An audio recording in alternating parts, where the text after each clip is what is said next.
Agora vamos falar sobre o implante, o transplante capilar.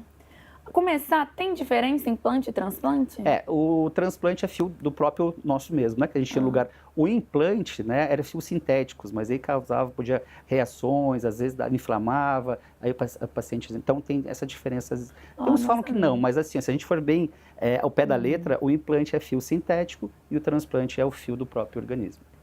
E aí você deu uma resposta já pra gente, mas o transplante capilar ele vai ser indicado, então, quando o bulbo morrer, né, entre aspas. Isso, quando não tiver mais a questão do bulbo, quando não tiver mais esse folículo, né, ali, aí eu vou ter que tirar de um lugar e colocar em outro, né? Então aí a gente fala do transplante capilar.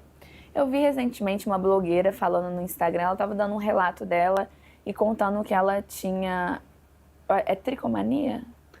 Que ela tinha mania de comer, de arrancar e às vezes isso, até comer. Isso, de arrancar o cabelo. Nesses casos também acaba acabando com o folículo, com o bulbo? Então assim, o que acontece? Se a gente tirar, puxar muito, com muita frequência, eu posso arrancar o bulbo.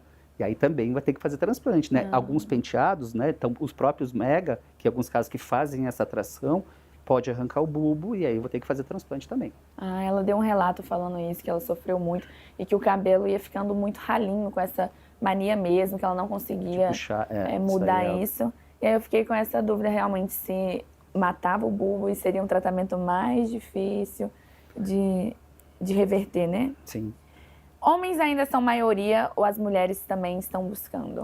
Então, ainda os homens são a maioria, né? Mas as mulheres também estão procurando cada vez mais, né, o tratamento para queda de cabelo. E a mulher pode fazer o transplante? Depende, desde que tenha... Bom, tanto o homem quanto a mulher, mas assim, falando em mulher, eu preciso ter região doadora boa. Então, se eu tiver uma região doadora compatível, eu posso sim fazer o transplante, né? E a mulher também é igual ao homem que tem que raspar o cabelo? Ou é diferente? Não, não necessariamente. A gente pode ver, hoje em dia a gente está até fazendo uma técnica, né, de começar a fazer, que é long hair, né, o cabelo mais compridinho, para a gente não... mas ainda, em alguns casos, depende o grau de queda de cabelo, de alopécia, a gente tem que raspar principalmente a região de onde a gente tira, né? E sim, mas a mulher está menos traumático do que o homem, né? Sim. E toda mulher pode fazer o transplante, se for o caso, ou tem restrição, assim, alguma condição de saúde? Então assim, a gente precisa chegar ao diagnóstico diferencial, né? Então tem alguns alopécias cicatriciais que eu tenho que tratar por um período para depois fazer o transplante.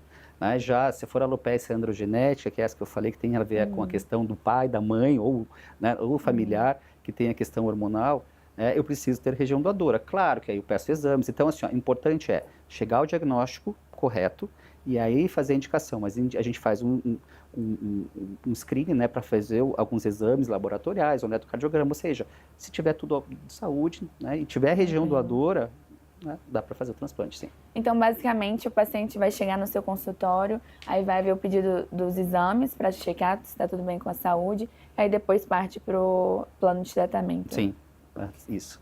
O resultado do transplante é permanente, a pessoa fez, acabou, ou vai ter que continuar mantendo alguma coisa, ou vai ter que refazer o transplante daí um tempo? Como funciona? Então assim, vai depender muito, como eu falei, quanto maior a região para a gente colocar, né, eu preciso ter região doadora, da onde tirar. E lembrando também, da onde eu tiro, não nasce mais cabelo.